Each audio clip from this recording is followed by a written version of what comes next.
اللهم صل وسلم وبارك على سيدنا محمد وعلى اله واصحابه اجمعين. ازيكم احلى واجمل متابعين؟ عاملين ايه؟ يا رب تكونوا بالف خير. النهارده بقى ان شاء الله جايين لكم بترند جديد. طبعا اكيد كلنا عارفين الترند ده. الترند يا جماعه اللي هو الكسكسي السريع، او دي السميد اللي هو طالع بقى جديد وترند وحاجه كده يعني تحفه جدا. عايزه اقول لكم ده سكر بودر كده، احنا طحناه كده وركناه على جنب. ومعايا هنا اقول لكم المقادير سهله وبسيطه وموجوده في كل بيت. كوبايتين ونص من دقيق السميد اللي هو مش محلى. دي كده كوبايه من السمنه، انا خدت نصها بس. تمام. وكمان دي كوبايه صغيره مش كوبايه كبيره، انا خدت حوالي 3 4 معالق منها، او 3 4 معالق من السمنه. خلاص، لان دقيق السميد بيشرب معايا اي سوائل بطريقه رهيبه يعني. هنحط بقى كوبايتين ونص من دقيق السميد، ونفضل كده ايدينا على طول مستمر التقليب، نستمر في التقليب. ما تشيليش ايدك من الحله خالص، خلاص، علشان مش عايزاه لا ياخد معاكي لون ولا يتحمص منك. خلاص كده هنفضل بقى نقلب زي ما انتوا شايفين كده. هتحسي ان هو بقى زي الرمله المبلوله تمام. هتفضلي برضو تستمري في التقليب. بصوا انا بقول لكم ناري هاديه جدا عشان ولا يتلسع ولا ياخد لون. وهنفضل برضو زي ما انتم شايفين كده، ايدي ما اتشالتش منه خالص. زي ما انتم شايفين هفضل اقلب اقلب اقلب لحد ايه ما يديني بقى ايه لون الرمله المبلوله. إيه، وحسيته كده شرب السوائل كلها وبقى مفرول كده، وكل ايه كل حبايه كده بعيده عن اختها خالص. هنجيب بقى هنا معلقه من البيكنج باودر. ماشي، دي عايزه تضيفيها ضيفيها، مش عايزه براحتك خالص. عايزين بقى نعمل الترند الجديد ده ونعمله باحلى واجمل طريقه عندنا. خلاص، هنضيف معلقه صغيره من البيكنج باودر كاننا بنعمل الكسكسي العادي بتاعنا خالص. اكيد كلنا برضو بنضيف عليه البيكنج باودر عشان يبقى منفوش وهش وجميل. وهنا معلقتين من السكر البودر. كده كده انا عندي سكر بودر وينفع عادي حبيبات. يعني لو عندك معلقتين سكر حبيبات عادي حطي معلقتين، وافضلي قلبي بس كده عشان يحللي الدنيا ويحللي الطعم. احنا كده كده هنزوقه كده ونزينه ونحليه بسكر بودرة. بس انا حبيت في المرحلة دي احط السكر، هيعزز لي الطعم ويخليه حلو جدا ويتحمص معايا بسرعة، بس ما ياخدش لون. يعني انا قصدي ان هو ايه، يعني ياخد سخونية على النار وما ياخدش لون نهائي. دي اهم نقطة. حطينا بقى على قد معيار الدقيق على قد معيار المية. يعني انا حطيت كوبايتين ونص من دقيق السميد اللي هو من غير سكر، عليهم كوبايتين ونص من المية بنفس الكوباية اللي حضرتك عايرتي بيها الدقيق. وهنستمر كده في التقليب، مش هنشيل ايدينا خالص. تمام كده هتبصي تلاقيه تقيل معاكي، القوام تقيل معاكي، بدأ يكلكع يكتل عادي، ما تقلقيش اي من الموضوع ده خالص. كل ده هيفك معاكي كده على نار هادي. بصوا بقى انا بصوا هتلاقيه كده بقى معاكي حته عجينه. هتستمري برده في التقليب على نار هاديه. هو بس بياخد حبه وقت على البوتاجاز. يعني عايزه اقول لكم هو ما خدش 10 دقايق، لكن مع التقليب المستمر تمام حضرتك هتحس ان الوقت طويل، بس طبعا مش اطول من الكسكسي اللي احنا بنعمله العادي. ممكن ياخد منك 3 4 ساعات. فانت ده عملتيه كده وانت واقفه على البوتاجاز في 10 دقايق.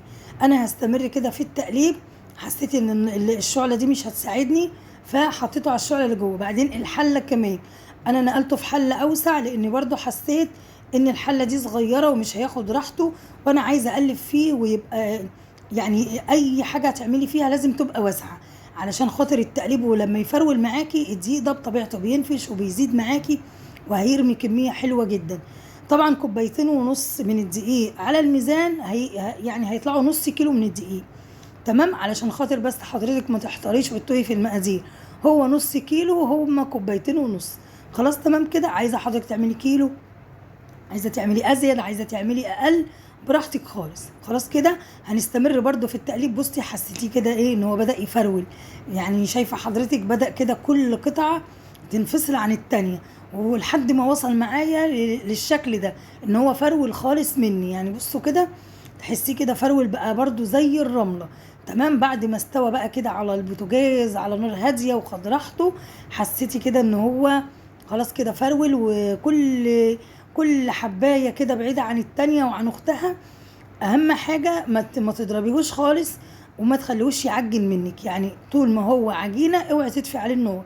هتفضلي حضرتك بالشكل ده تفضلي تقلبي لحد ما يفرول معاكي بالشكل ده.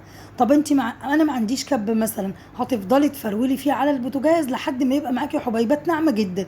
مفيش اي مشاكل خالص، والكبه مش حاجه ضروريه. بس احنا طبعا اختصارا للوقت وعلشان التصوير فبنبقى عايزين نخلص ايه شغلنا بسرعه. بصوا بقى فرول وبقى جميل جدا جدا. هي بس مجرد ان كام حبايه كده تلاقيهم مكتلين، دول مش هيعملوا اي مشاكل، هيفكوا معايا في الكبه وانا بفرمهم، وهيتفكوا مش هياخدوا وقت اي وقت خالص. ونقطه اساسيه، لازم تسيبي الدقيق السميد بتاعنا او الكسكسي الكداب بتاعنا يبرد تماما. انا مسميه بصراحه الكسكسي الكداب، هو مديني نفس النتيجة بالظبط، والطعم كمان يعني حاجة كده. جربيه وإن شاء الله يعجبك جدا، وسهل وسريع. شايفين بقى الفرولة بتاعته وجماله، وكمان الفلاش، يعني الفلاش مفتح لونه، هو لونه مصفر كده من الزبدة، لكن الفلاش هو اللي ايه مفتح لونه كده. شايفين يا جماعة الجمال؟ حاجة كده تحفة والله. الناس اللي هي ما بتعرفش تعمل الكسكسي على اصوله، او الناس الموظفين اللي مش فاضيين، بصوا الطريقة دي انجاز بالنسبة لكم. ماشي، وكوبايتين دقيق سميد، او كوبايتين ونص، او نص كيلو من دقيق السميد. انت انجزتي يعني انجزتي وعملتي حاجه حلوه في المطبخ، ما خدتش منك 10 دقايق، ربع ساعه بالكتير، كان كل حاجه جاهزه. هنضرب بقيه الكميه كمان في الكبه، ونشوف مع بعض بقى الفروله الجميله والقمر والجمال ده. بصوا يعني، بصوا على اصوله، هو ده الكسكسي على ابويا يا جماعه، والله العظيم ما فيهوش ولا غلطه. كمان بقى يا سلام لو معلقتين بقى زبده كده، ولا سمنه بلدي. لا بلاش زبده، عشان الزبده هتتحروق منك، بلاش. لو انت لسه مبتدئه يبقى هي سمنه، اي نوع سمنه عندك، سمنه بلدي، سمنه هولندي، اي حاجه، سمنه نباتي، كله هيقضي الغرض. خلاص خلصنا الكميه بتاعتنا. عايزه اقول لكم كميه حلوه وممتازه، وما شاء الله النص كيلو رمى معايا كميه حلوه جدا. هنرش كده عليه بقى سكر بودر كالعاده، اللي احنا عارفين الكسكسي بتاعنا بيتاكل بالمنظر ده. هنحط عليه بقى حبه زبيب، حبه سوداني، اي مكسرات موجوده عندك. مش عايزه تحطي حاجه خالص ما تحطيش. انا بصراحه حبه المكسرات دول كانوا عندي كده من رمضان، كنت راكناهم في الفريزر طلعتهم. وهنحط بقى، عايزه اقول لكم برده بالمكسرات بيبقى طعمه خطير يا جماعه، ان شاء الله هتجربوه وهتعملوه وهيبقى جميل جدا، وما خدش اي وقت خالص. انا خدت كده معلقتين في الطاجن ده، او الطبق الصغير ده، وهحط عليهم كده تقريبا كوبايه الا ربع من اللبن. تمام، انا لقيت يعني البوله اتملت، فخلاص كده كفايه.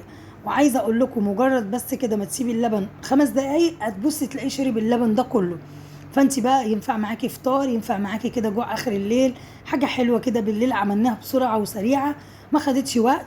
وهنحط هنا كمان على اللبن حبه مكسرات كده، ومعلقه من السكر البودره، وطعمه حلو قوي على الفطار الصبح كده لاولادك وهم نازلين المدرسه، طاقه وباور وحاجه تحفه جدا.